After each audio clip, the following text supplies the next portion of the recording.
Për të folur mbi këtë vendim të sotëm të qeverisë në lidhje live, kam ushtruesin e detyrës së kryetarit të Gostivarit, Valbon Limani, i cili ko më parë tha se nuk tërhiqet nga detyra e marrë, pasi duhet ta ushtrojë të njëjtën deri në zgjedhjen e kryetarit të ri në zgjedhje të rregullta.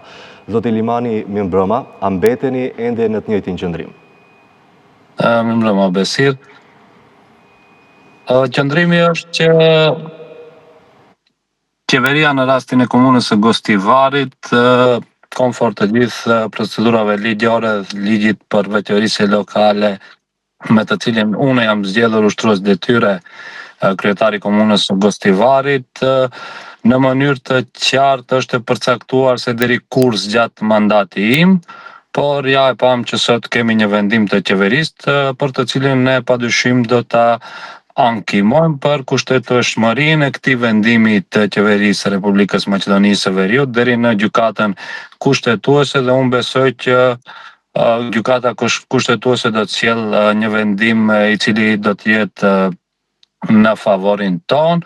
E gjithë kjo jo për shkak që unë nuk dua të largohem prej komunës së Gostivarit, por veç për të dërguar një mesazh se ligjet dhe drejtat duhet të respektohen padyshim për kë bëhet fjalë.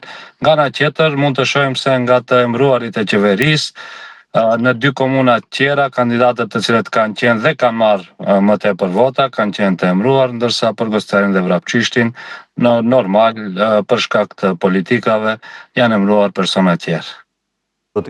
Po edhe nëse ankimoni edhe e çoni në gjykatë kushtetuese, kjo kërkon procedura. Çfarë do të bëhet në këtë kohë? Ju do të vazhdoni të shkoni si ushtrues detyre i Gostivarit në zyrën tuaj, se ka edhe një rast tjetër, çfarë nëse i deleguar i qeverisë nesër troket në derë dhe thotë që ma liro zyrën se unë duhet të ushtroj detyrën tani? Besir, ja, me siguri nuk do të bëjmë show dhe teatr nga kjo.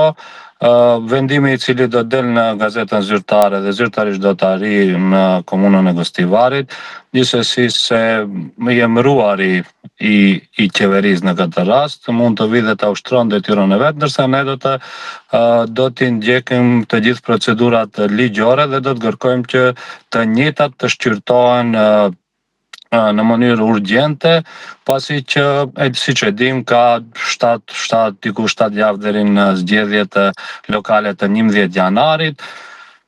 Besoj se gjykata kushtetuese do ta merr do ta merr parasysh këtë dhe do të sjellë vendim në një periudhë më të shkurtër, të cilën do të bëhet e qartë edhe sa është i ligjshëm ky vendim i qeverisë. Po mund të presim një pranim dorëzim të detyrës atje? Pranim dorëzim ndodh kur kandidati i cili dëshiron të ushtrojë detyrën e kryetarit të komunës ndodh kur e ka besimin e popullit. Në këtë rast ne kemi një administrator të caktuar nga qeveria dhe mendoj që nuk është e rrugës që të ketë pranim dorëzim të këtillë. Mani, faleminderit shumë për kohën. Faleminderit, natën e mirë. Natën e mirë.